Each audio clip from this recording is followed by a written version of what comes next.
जी। राम राम हाँ सबको, जी। सबको नमस्ते, सबका राम स्वागत राम भाई। राम राम राम भाई। राम राम और राम राम बेटा। राम राम। राम राम जी। तो आज मंगलवार है शायद, हम्म। मंगलवार है, 9 दिसंबर आज 2025 है। मंगलवार। बिल्कुल। हाँ और जी। थ्योरी ऑफ सेपरेशन हमारी चलेगी, डॉक्टर प्रफुल्ल विजयकर सर के द्वारा दिया गया लिटरेचर है। और चैप्टर नंबर चलेगा 6।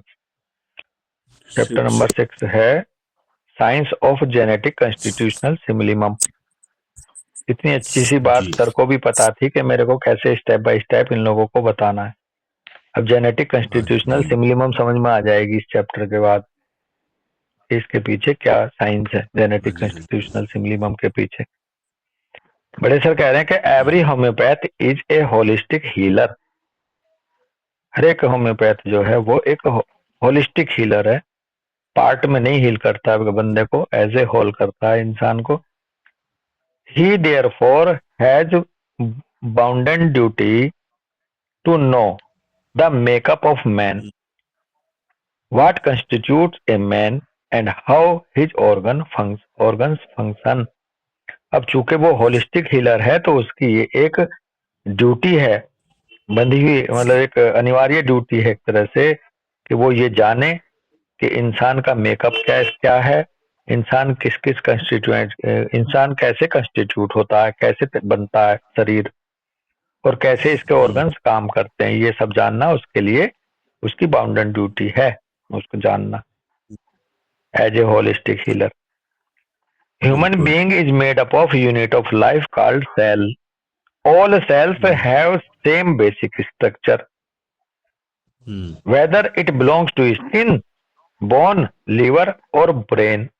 ह्यूमन की जो है यूनिट ऑफ लाइफ, जो सेल है उससे मिलकर बना होता है, ये हम बायोलॉजी में पढ़ते थे पहले। सभी सेल्स जो है उनका सेम बेसिक स्ट्रक्चर है, चाहे वो स्किन की हो, बोन की हो, लीवर की हो या ब्रेन की हो। All these cells have a nucleus with chromosomes. Chromosomes bear on them large number of structure called genes. Genes are unit which guide the performance of cells. Genes ही वो unit हैं जो कि सेल के performance को मार्गदर्शित करती हैं। Genes have a triplet code called genetic code which are inherited from parents। और ये जो जीन्स जो हैं ये तैयार होते हैं ट्रिपलेट कोड से, जिसको जेनेटिक कोड कहते हैं। और ये ट्रिपलेट कोड जो है ये पेरेंट से इनहेरिट होते हैं। Genetic code genome is entirely responsible for what is going to constitute the resultant individual. और ये जो जेनेटिक कोड है, ये जो ट्रिपलेट है, यही एंटायरली रेस्पॉन्सिबल होता है for what is going to constitute the resultant individual. क्या जो है एक तरह से बनने जा रहा है, क्या कॉन्स्टिट्यूट होने जा रहा है एक इंडिविजुअल के रूप में, क्या रिजल्ट निकल के आएगा, कैसा इंसान, कैसा शरीर सामने प्रकट होएगा, बनेगा एग्जिस्टेंस में, वो सारा का सारा बेस करता है, आधारित है जेनेटिक कोड के ऊपर, जीनोम के। और वो इस रूप में, क्योंकि वो इसी तरह की प्रोटीन बनेगी। ये प्रोटीन सिंथेसाइज करने की मशीनरी होती है बेसिकली। न्यूरोट्रांसमीटर्स, प्रोटीन्स जितने भी बनते हैं वो इसी जीनोम के द्वारा बनते हैं। तो जैसी प्रोटीन होएगी वैसा स्वभाव, वैसी बनावट, वैसे कलर, वैसे फीचर, सारे प्रोटीन पे डिपेंड करते हैं। और वो बनती है जेनेटिक कोड या जीनोम में। तो इसलिए रिजल्टेंट इंडिविजुअल कैसा कंस्टिट्यूट होगा ये इसी पे निर्भर करता पूर्ण रूप से। This code map is responsible for, अच्छा सर देखो कह भी रहे हैं, ये कोड मैप जो है ये जिम्मेदार है किसके, ए कह रहे हैं the structure, built and look of an individual. कैसी स्ट्रक्चर होगी इंसान की, कैसा बिल्ट होगा, कैसा दिखेगा, ये इस जेनेटिक कोड पे निर्भर करेगा। सेकंड करें the basic nature of an individual, उस इंडिविजुअल की बेसिक नेचर कैसी होगी वो भी यही तय करेगा। The nature, emotions, attachment, sensitivity, reaction of physical and mental upset that he will be prone to. Nature, emotion, attachment, sensitivity, physical and mental upset के दौरान कैसी रिएक्शन देगा, वो किस तरह की रिएक्शन देने के लिए प्रोन है, वो भी उसके कोड मैप से ही पता चलेगा या वहीं से डिसाइड होगा। His tolerance to various external factors like heat, cold, sun, wind, moon, rain, sound, light, electrical disturbance, etc. ये सभी कोड मैप से ही तय होंगी, इनके प्रति टॉलरेंस, ये रिएक्शन।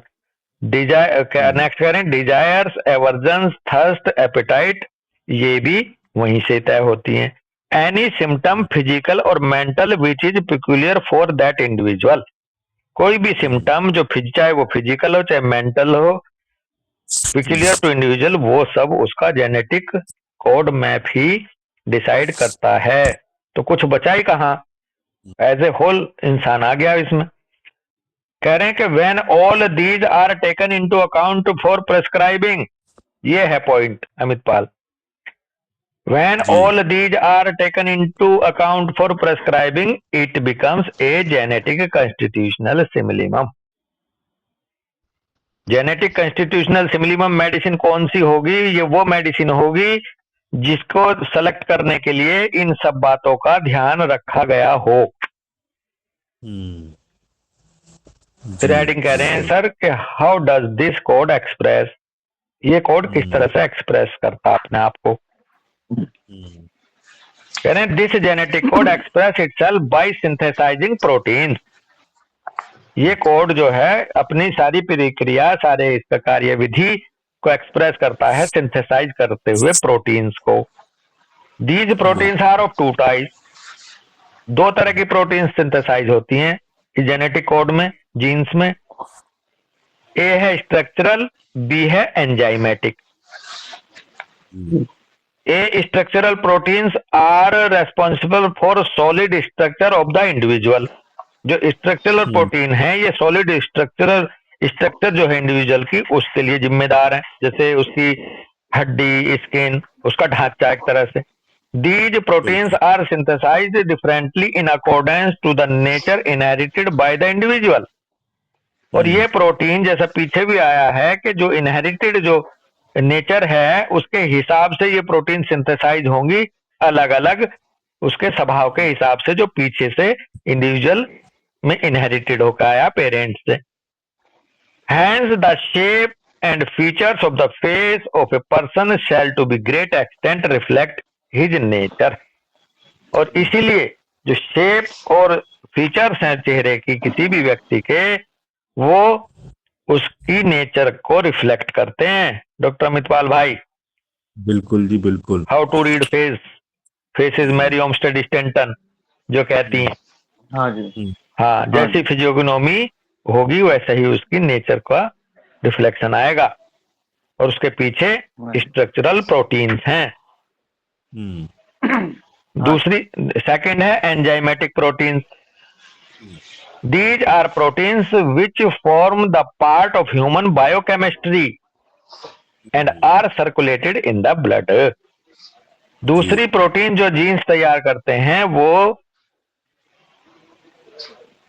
प्रोटीन्स होती हैं जो कि बायोकेमिस्ट्री का हिस्सा होती हैं ह्यूमन की, और वो सर्कुलेट करती हैं ब्लड में। These proteins are either in form of enzymes, catalyst, neurotransmitter और hormones, and are associated directly और indirectly with maintaining the equilibrium of the human biochemistry.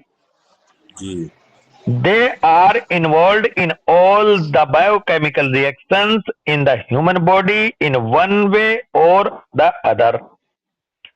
ये इन्वॉल्व रहती हैं बायोकेमिकल रिएक्शंस में ह्यूमन बॉडी के एक रूप में या दूसरे तरीके से। एंजाइम्स, कैटलिस्ट, न्यूरोट्रांसमीटर, हॉर्मोन्स, ये all these reactions are in complete balance and not independent of each other। The balance is called homeostasis। और ये जितनी भी रिएक्शंस हैं, बायोकेमिकल रिएक्शंस जो इनके द्वारा इन्फ्लुएंस रहती हैं, इनमें स्वतंत्र कोई नहीं है, एक दूसरे के ऊपर निर्भर रहती है। एक जी। दूसरे पर नॉट इंडिपेंडेंट, यानी कि ये इंडिपेंडेंट नहीं रहती, ये एक दूसरे के उस पे चलती है, फीडबैक पे। हम्म। और जब ये बैलेंस बनता है एक दूसरे के तारतम्यता के साथ, तो उसको बोला जाता है होम्योस्टेसिस। बिल्कुल। इसको बड़े अच्छे से हम समझ सकते हैं कि एक हार्मोन डिस्टर्ब हो जाता है तो दूसरा उसकी वजह से डिस्टर्ब हो जाता है, तीसरा फिर उसकी वजह से डिस्टर्ब हो जाता है। एंडोक्राइन सिस्टम में बड़े अच्छे से समझ में आती है ये बात कि किस तरह से एक दूसरे पे निर्भरता रहती है, एक उसकी एंजाइम की, हार्मोन की दूसरे के ऊपर। जी। ठीक है जी। जी। सर इसमें जैसे कि अब ये बोलते हैं कि कोई भी दूसरे पे डिपेंडेंट नहीं है, और मतलब तो इंडिपेंडेंट है या डिपेंडेंट नहीं है? नॉट इंडिपेंडेंट का मतलब ये आजाद नहीं है, एक दूसरे के प्रभाव में रहती हैं, और ये इनका एक दूसरे से प्रभाव में बने रहना ही एक होम्योस्टेसिस बना के रखता है। डॉक्टर सरे, हम पढ़ते हैं फिजियोलॉजी की बुक में फीडबैक मैकेनिज्म। जी सर। अगर किसी को एक पर्टिकुलर हार्मोन ज्यादा बन गया तो वो नुकसान ना कर दे, तो उसको काउंटर करने के लिए बॉडी दूसरे वाले सिस्टम को एक्टिवेट कर देती है, इसलिए उसको फीडबैक कहते हैं। जैसे कोई हंस रहा है, कहते हैं ना बहुत ज्यादा हंस रहा है, ये रोएगा थोड़ी देर में, बच्चे को, हम्म। तो हंसने का फीडबैक वापस है रोना। बहुत ज्यादा खुशी का है, थोड़ा सा दुख में जाना। तो ये एक दूसरे को रोक के रखती हैं, एक दूसरे को आउट ऑफ बाउंड्री नहीं जाने देती, तो इसलिए ये होम्योस्टेसिस मेंटेन करती हैं डॉक्टर सरे। और वो फीडबैक मैकेनिज्म के नाम से जाना जाता है अपनी फिजियोलॉजी की बुक में। Okay sir. कह रहे हैं the disturbances if any in the above balance is due to, homeostasis में जो डिस्टरबेंस है वो इस कारण हो सकता है, a mal synthesis which is genetic in origin, mal synthesis होने लगे किसी हार्मोन की या एंजाइम की जेनेटिक ओरिजिन से।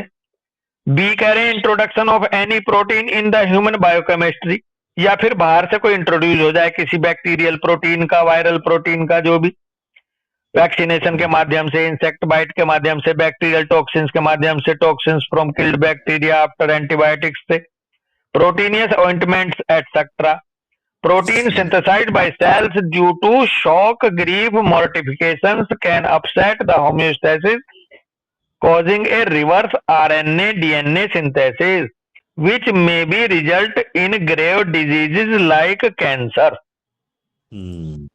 हालांकि वायरस का नाम नहीं आया है यहाँ, हमें सतर्क रहना होगा। ये जो इंट्रोडक्शन है प्रोटीन का बाहर से, वैक्सीनेशन के रूप में, इंसेक्ट बाइट के रूप में, बैक्टीरियल टॉक्सिन्स के रूप में, टॉक्सिन्स मरे हुए बैक्टीरिया की कोई एंटीबायोटिक के बाद प्रोटीनियस ऑइंटमेंट लगा करके एटसेट्रा, ये कह रहे हैं ये protein synthesise by cell due to shock. देखो ये पॉइंट हमारा बड़ा अच्छा है, प्रोटीन जो सिंथेसिस होती है जिसकी शॉक के बाद, ग्रीफ के बाद, मोर्टिफिकेशन के बाद, अब ये अपसेट कर सकती है होम्योस्टेसिस को इस लेवल तक कि ये रिवर्स आरएनए डीएनए सिंथेसिस करने लगती है, जो कि रिजल्ट हो सकता है एक कैंसर का, डिजीज लाइक कैंसर का।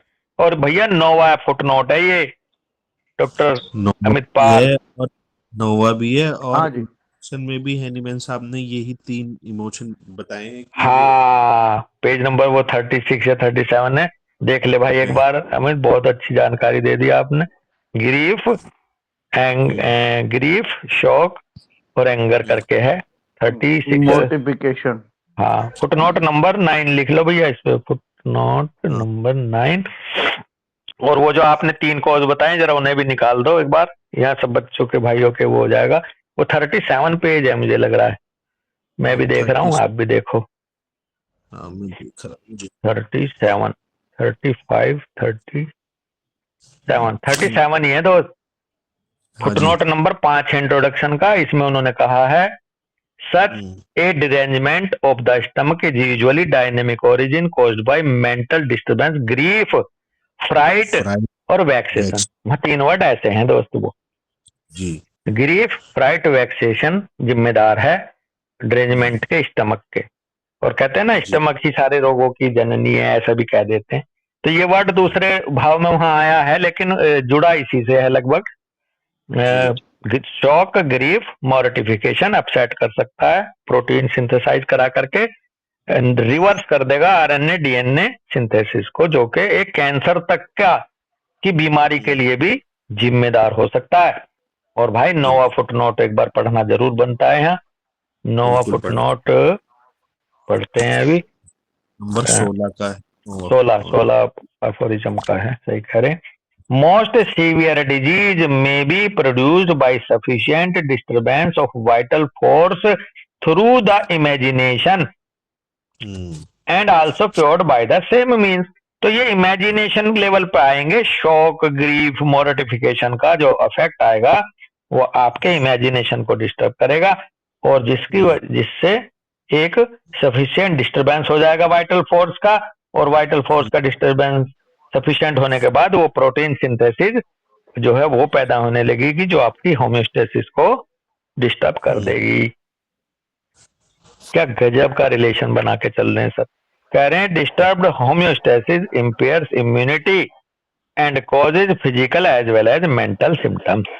और ये होम्योस्टेसिस अगर डिस्टर्ब हुई तो इसी को कहा जाएगा कि अब आपकी इम्यूनिटी भी इम्पेयर हो जाएगी डॉक्टर श्रे। और इम्यूनिटी इम्पेयर हुई नहीं तो फिजिकल और मेंटल सिम्टम के रूप में डेविएशन होने की वजह से वाइटल फोर्स के सिम्टम आना तय है। Thus cause any ailment from is very important in prescribing the Ciblimum।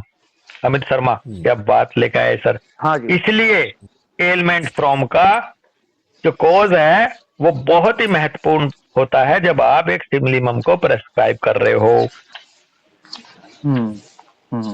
Element अब समझ में आ गया कि एलिमेंट फ्रॉम की क्या अहमियत है और क्यों अहमियत है, कि यही वो चीज है जो कि आपके होम्योस्टेसिस को डिस्टर्ब करती है, और फिर आगे इम्यूनिटी इम्पेयर्ड होती है और फिर आप बीमारी में चले जाते हो। हाँ जी बिल्कुल। नेक्स्ट हेडिंग है इमोशनल प्रेस्क्राइबिंग। हाँ अमित शर्मा।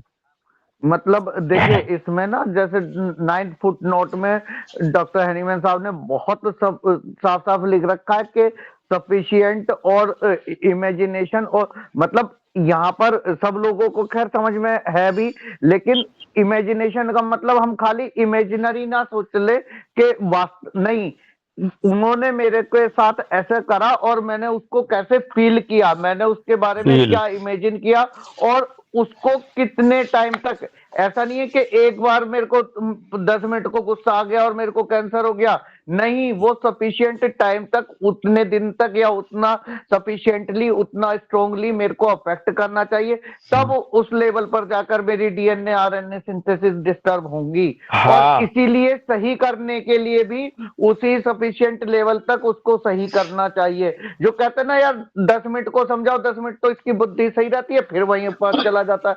10 मिनट समझाने से होना ही नहीं है, क्योंकि उस सफिशिएंट लेवल तक आपको समझाना पड़ेगा। और इसमें सर ने, डॉक्टर हनीमैन साहब ने इसीलिए कहा इमेजिनेशन दोनों में आ सकता है, रियलिटी में भी और वर्चुअलिटी में भी। अभी किसी ने मेरे को कुछ कहा नहीं या कहीं कुछ हुआ नहीं और मैं सोचे बैठा हूं कि यार ये तो मेरा काम फेल ही होगा, ये तो मेरा काम फेल ही होगा, ये तो मेरा काम फेल ही होगा, है ना।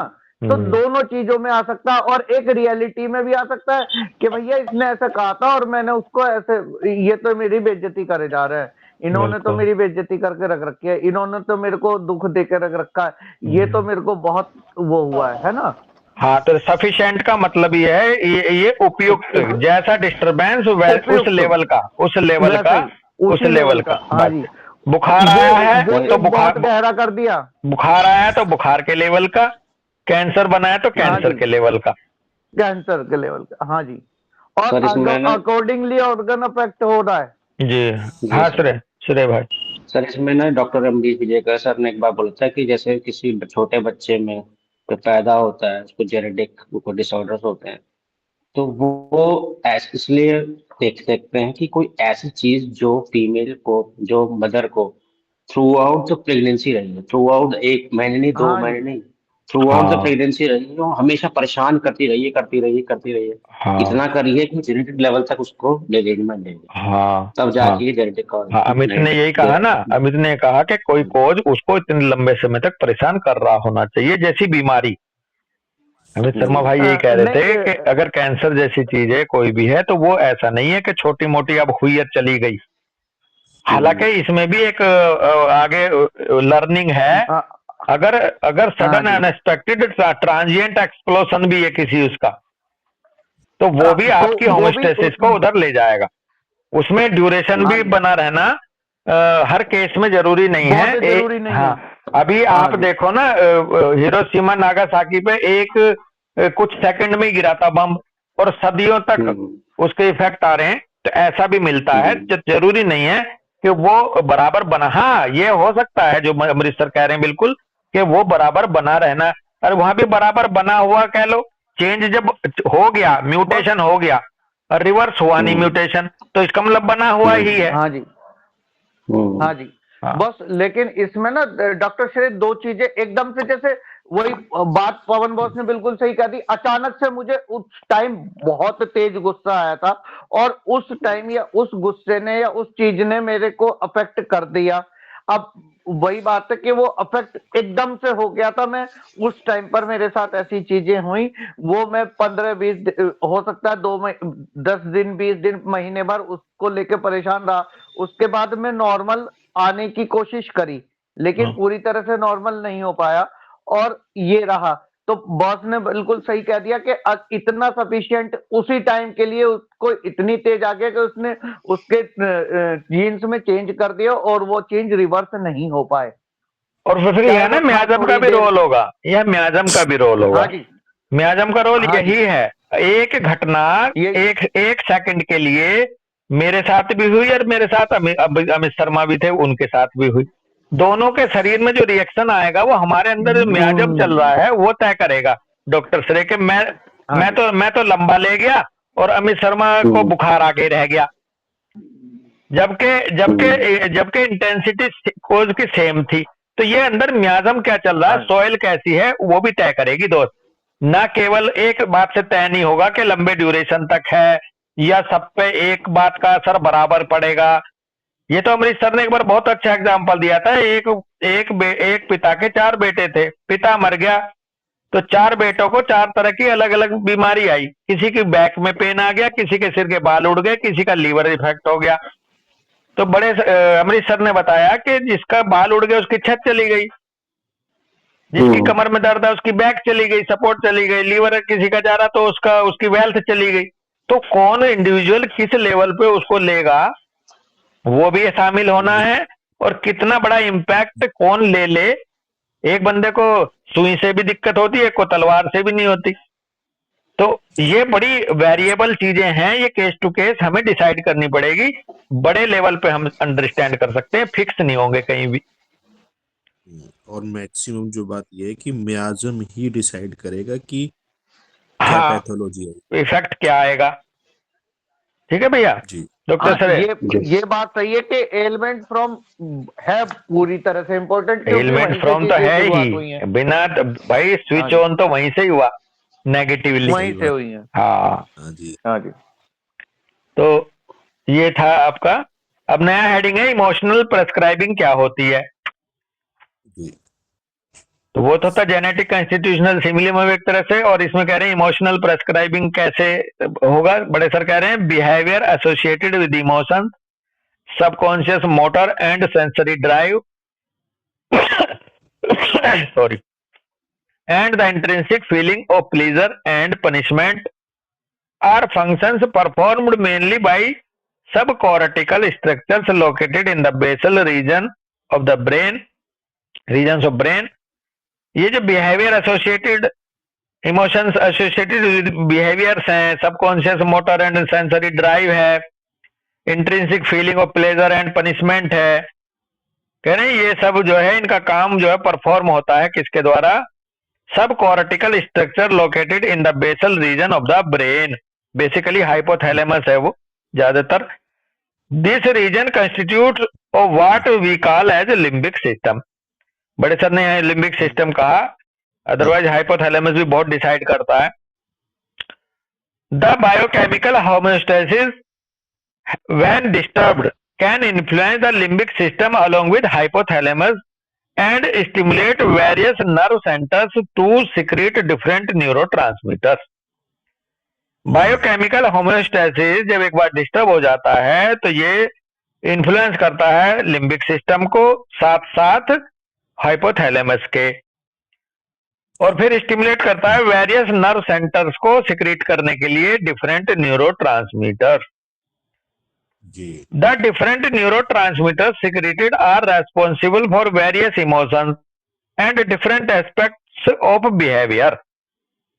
जो डिफरेंट न्यूरोट्रांसमीटर्स होते हैं ये जिम्मेदार होते हैं सिक्रेट होने के बाद वेरियस इमोशंस के। अमितपाल भाई, एड्रेनलिन गुस्से जी। के लिए, सेरोटोनिन दुख के लिए, डोपामिन बहुत ही एक्सिलरेशन के लिए, फिनाइलिथाइलामीन प्यार के लिए, and different aspect of behaviour के लिए।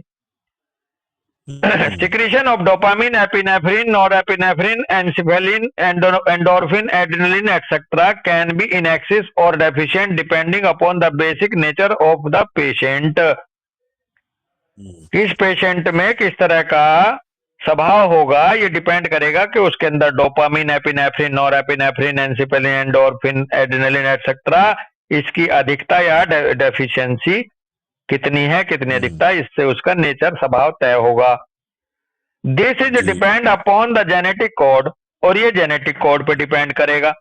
Sad constitutions like Ignitia, Netramure, Acidphos, sepia may have a genetic tendency to decrease secretion of norepinephrine or serotonin। ये जो सैड कॉन्स्टिट्यूशंस माने जाते हैं जैसे इग्निशिया है, नेट्राम्यूर है, एसिडफॉस है, सीपिया है, मे हैव ए जेनेटिक टेंडेंसी, इनकी एक जेनेटिक टेंडेंसी है इन मेडिसिन की कि ये डिक्रीज करती हैं सिक्रीशन को नॉर एपिनेफ्रिन या सेरोटोनिन के। अगर ये कम करेंगी सेरोटोनिन को तो उसका दुख कम हो जाएगा। Cheerful mirthful constitutions like cannabis indica, lachesis, hyoscyamus, belladonna may have a genetic tendency to secrete more dopamine. Cheerful responsible, cheerful के लिए होता है, डोपामिन रेस्पॉन्सिबल होता है। तो ये जो दवाइयां जो cannabis indica, lachesis, hyoscyamus, belladonna वगैरह, इनकी जेनेटिक टेंडेंसी होती है डोपामिन सिक्रीट करने की।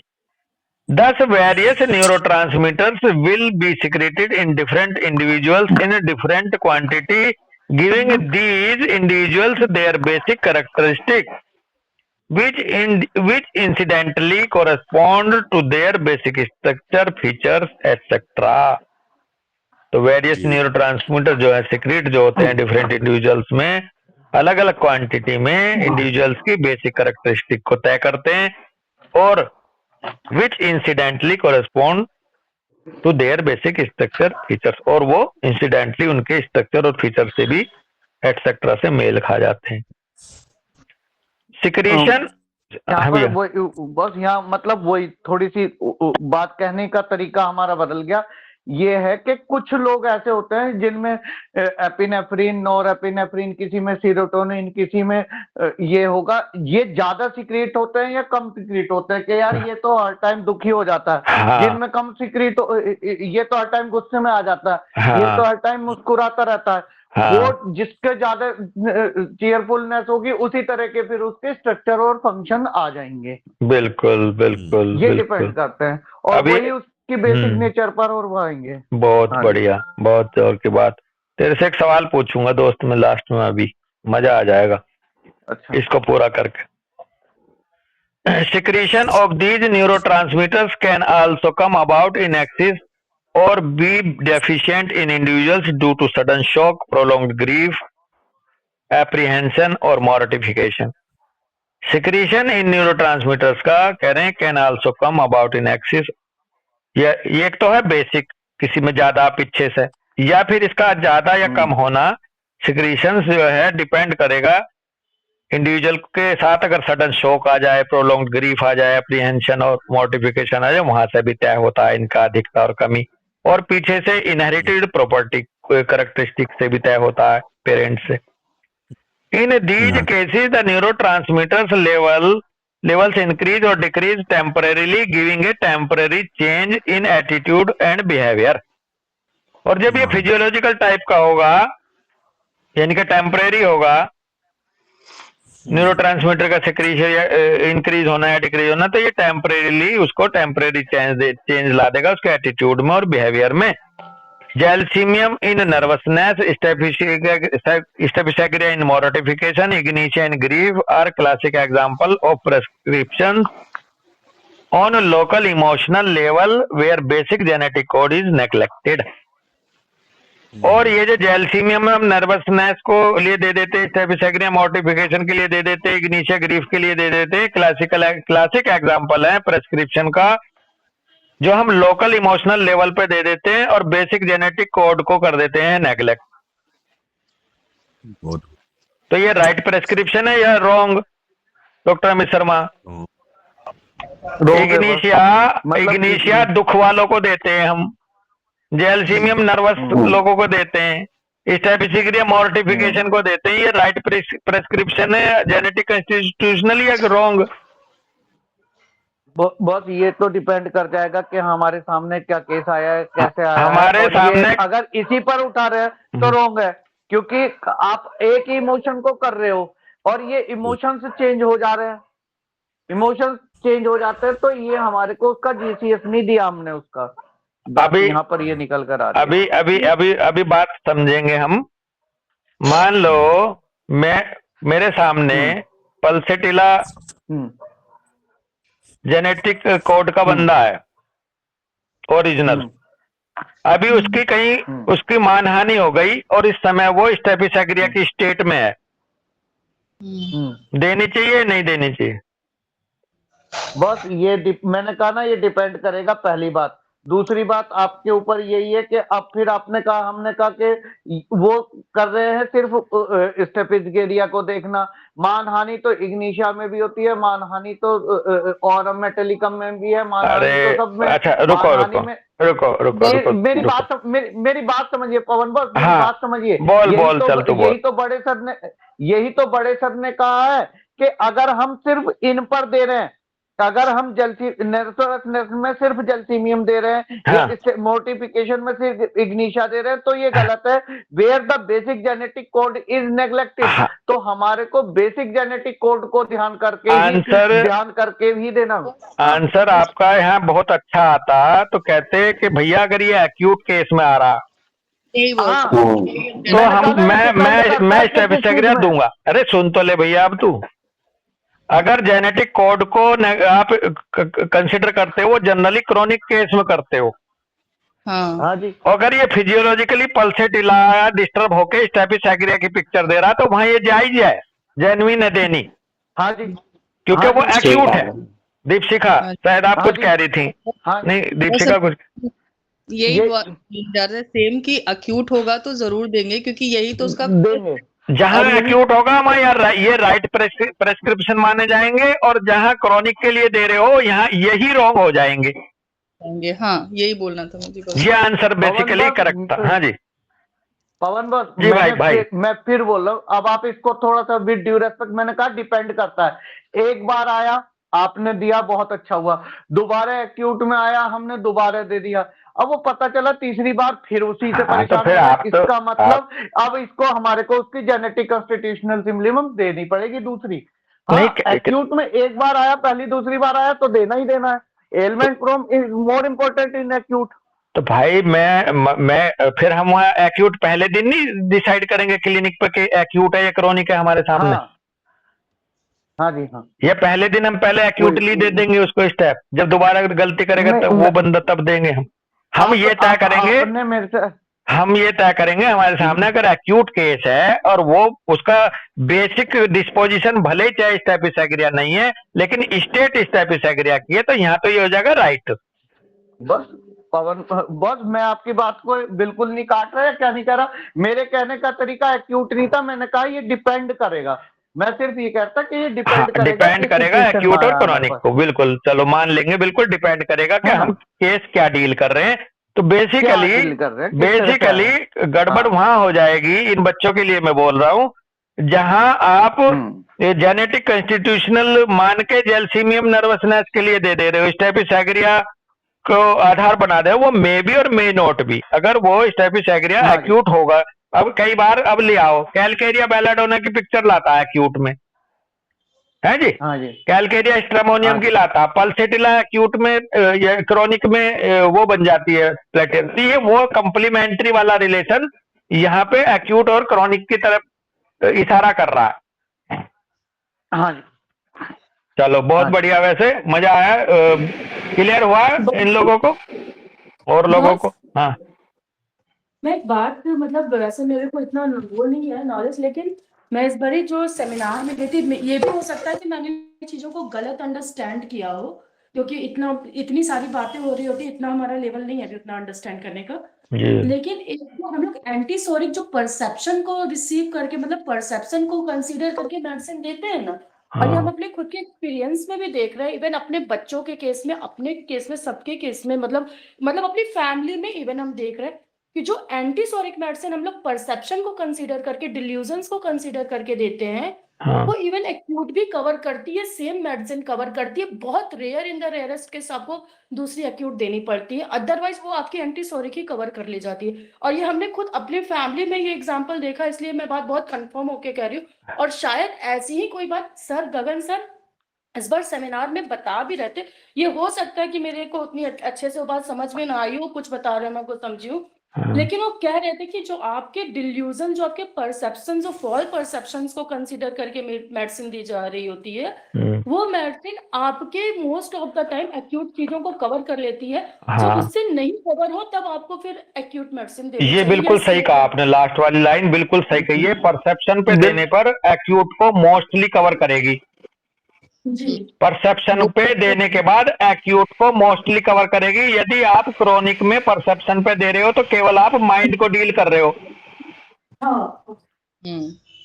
बहुत ही अच्छी लाइन लास्ट में आई डॉक्टर प्रीति आपकी।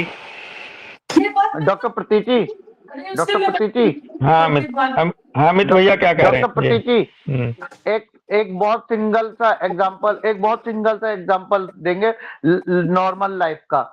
मतलब ये जो आपने कहा ना, कुछ कॉन्स्टिट्यूशंस ऐसे होते हैं जिनको एक्यूट में हो या क्रोनिक में हो, उनको दूसरे की जरूरत नहीं पड़ती, वो उसी में काम चला देता है ना। वही जो अभी आपने कहा, नॉर्मल लाइफ में ऐसे हम कहें कि मैं अमित शर्मा हूं, मेरे साथ में कोई दिक्कत अचानक से आई, मैं अपने आप ही उस चीज से निकाल सकता हूं। कभी ऐसा हुआ कि कभी कोई ऐसी दिक्कत आई जिसको मैं नहीं निकाल पा रहा, तो मैं किसके पास जाऊंगा? तो मैं डॉक्टर पवन चौहान को बोलूंगा, मैं डॉक्टर अमित पाल को बोलूंगा, दीपशिका को बोलूंगा, उन्हीं लोगों को बोलूंगा जो मेरे रिलेशन में होंगे। आप बात समझ रहे हो? या जी, मैं दोनों चीजें कर सकता हूं, मैं खुद भी उसको निकाल सकता हूं, मैक्सिमम अपनी दिक्कतों से मैं निकल जाता हूं। This is genetic constitutional similimum. वो मेरा जेनेटिक कॉन्स्टिट्यूशनल सिमिलिमम मेरी सारी चीजों को सही करके चला जाएगा, एक्यूट हो चाहे क्रोनिक हो। अगर मैं नहीं निकाल पा रहा तो जाऊंगा कहां? बड़े सर ने यही बोला कि अगर हम नहीं निकाल पा रहे तो जाएंगे अपने रिलेशन में। हम किसी राह चलते से नहीं कहेंगे कि भैया तू मेरी मदद कर दे, जिसको जानते होंगे। इसीलिए बॉस ने कहा ना कि कई बार ऐसा होगा कि बेलाडोना एक्यूट में आता है और क्रोनिक उसकी कैलकेरिया निकलती है। या डॉक्टर कैंट ने जो रेमेडी रिलेशनशिप चार्ट दे रखे थे उस तरह के। हाँ, आपने ये समझा बिल्कुल सही है, बात बिल्कुल सही है कि मैक्सिमम केसेस में हम लोगों को उसका जेनेटिक कॉन्स्टिट्यूशनल सिमिलिमम, जो उसके डेल्यूजन, जो उसके परसेप्शन, क्योंकि आपने डेल्यूजन की बात कर दी, आपने परसेप्शन की बात कर दी, तो ये बेसिक सेंसिटिविटीज है। और बेसिक सेंसिटिविटी को ठीक कर रहे हो तो वो बहुत सारी चीजों को खुद ही ठीक कर देगा, उसे किसी मदद की जरूरत ही नहीं होगी। चलो खैर, हाँ लास्ट वाला वो कर लेते हैं पैराग्राफ। कह रहे हैं this amounts of prescribing for the disease in man rather than man in disease which may lead to dangerous suppression if the vital force is not strong enough to resist it. ये जो gelsemium nervousness के लिए, स्टेपिसैग्रिया मोर्टिफिकेशन के लिए, Ignatia grief के लिए हम देते रहते हैं, खास करके क्रोनिक की बात है। क्रोनिक में अगर हम किसी क्रोनिक केस को डील कर दे रहे हैं मात्र इससे ही, तो कह रहे हैं इस तरह का प्रेस्क्राइबिंग जो है, यानी कि डिजीज इन मैन कहलाएगा, ना कि मैन इन डिजीज। और ये डेंजरस सप्रेशन की तरफ ले जाएगा वाइटल फोर्स को, मतलब इंसान को यदि वाइटल फोर्स स्ट्रॉन्ग एनफ ना रहा हो तो इसको रजिस्ट करने के लिए। Prescribing for delusions, illusions, hallucinations and only on mental sphere without considering the general and physical makeup is what is known as emotional prescribing। Doctor Preeti ji, delusion के को आधार बना के, इल्यूजन को आधार बना के, हेलुसिनेशन को आधार बना के मात्र दवाई देना, बिना उसके जनरल कंडीशन कंसिडर करे, बिना उसके फिजिकल मेकअप को देखे, केवल और केवल इमोशनल प्रेस्क्राइबिंग है, which is very very much dangerous generally, और एक्यूटली निकाल के ले जाती है तो बल्ले बल्ले बोलते हैं। क्रॉनिक केस में कभी भी डेल्यूजन को अकेले मत रखना बिना उसके जनरल और फिजिकल के मैच करे। तो डेल्यूजन का मतलब है कि वो आपके पूरे मतलब फैमिली ट्री को कंसीडर बेटा बात है, डेल्यूजन फैमिली ट्री को केवल एक पार्ट में कर रहा है, उसके पीछे से जो इनहेरिटेड आ रहा है, कैसी सॉइल है, कैसी प्रोन टू है, कैसी टेंडेंसी, केवल वहां तक ही रखो उसको। प्रेस्क्रिप्शन को फाइनल करने के लिए उसको लेकर के, और साथ में उस बंदे के जनरल्स, उस बंदे के फिजिकल मेकअप सबको कंसीडर करो। और दूसरी बात, ये डेल्यूजन, इल्यूजन, हेलुसिनेशन, ये एक्यूट को तो निकाल देंगे। और इसलिए आपकी लाइन लास्ट वाली बहुत अच्छी थी। अगर वो कह रहे हैं कि इनको लेकर के एक्यूट स्टेट बहुत अच्छे से निकलती है, बहुत अच्छी बात है, लेकिन एंटीसोरिक नहीं है वो। आपने 2-3 बार एंटीसोरिक बोला बेटा। एंटीसोरिक केवल वो होती है जिसमें डेल्यूजन, इल्यूजन, इमेजिनेशंस, हेलुसिनेशंस और ये क्या बोलते हैं जनरल्स, फिजिकल, सबको कवर करोगे तो उसको कहोगे एंटीसोरिक। एक अकेले डेल्यूजन के आधार पे कभी भी एंटीसोरिक मत बोलना, एक अकेले फिजिकल जनरल के आधार पे एंटीसोरिक। एंटीसोरिक का मतलब है होलिस्टिक प्रिस्क्रिप्शन, जिसमें माइंड, बॉडी, जनरल सबको ध्यान में रखा गया हो, जो सर ने शुरुआत करी थी इस चैप्टर की, उसको कहोगे आप। जेनेटिक कॉन्स्टिट्यूशनल सिमिली में भी एंटीसोरिक होती है। अदरवाइज दूसरी एक्यूट हो सकती है, एक्यूट स्टेट की हो सकती है, जो आप केवल और केवल एक डेल्यूजन के आधार पे दे रहे हो। हाँ, मे और मे नॉट भी वही डेल्यूजन उसका कॉन्स्टिट्यूशनल बन जाए बाई चांस। लेकिन मैं ये कह रही थी भैया कि एंटीसोरिक जो होती है, जिसमें कि हम लोग फॉल्स परसेप्शन, उसके फिजिकल, जनरल, उसके फैमिली के पैटर्न सबको कंसीडर करते हैं। मैं अगेन ये बात पहले ही मेंशन कर दे रही हूँ कि मेरे को हो सकता है चीजें वो समझ में ना नहीं, हम आप पे उंगली नहीं उठा रहे, मैं तो आपको सिर्फ इतना बता रहा हूँ कि डेल्यूजन को मान के एंटीसोरिक ना समझे केवल। मैं बिल्कुल आप पे डाउट नहीं कर रहा बेटा, मैं तो एक एज ए होल बता रहा हूँ जो अभी पढ़ा हमने इसमें। जी। हाँ, अगर आप चाहते हो किसी की जीसीएस देना या एंटीसोरिक वर्ड को मैं बार बार खुद के लिए भी बोल रहा हूँ बेटा। हम एंटीसोरिक बहुत हल्के में कह के चल देते हैं कि मैंने एंटीसोरिक दी है। एंटीसोरिक हम जब तक ना कहें, जब तक उसका हम पूरा मेकअप ऑफ मैन को कंसिडर ना कर ले, मेंटल, फिजिकल, जनरल, है ना। नहीं तो उसको बोलो कि मैंने एक्यूट दी जी। हाँ, आगे कह रहे हैं effect of various neurotransmitters on the human mind is shown in the table below.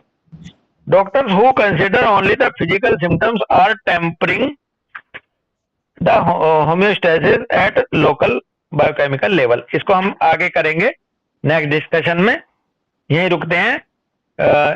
जो टेबल को शुरू करेंगे नेक्स्ट डिस्कशन, और मजा आएगा फिर इसमें। ठीक है राम राम भाई, सबको नमस्ते, सबको राम राम, सबका धन्यवाद भाई। राम राम सर। राम राम।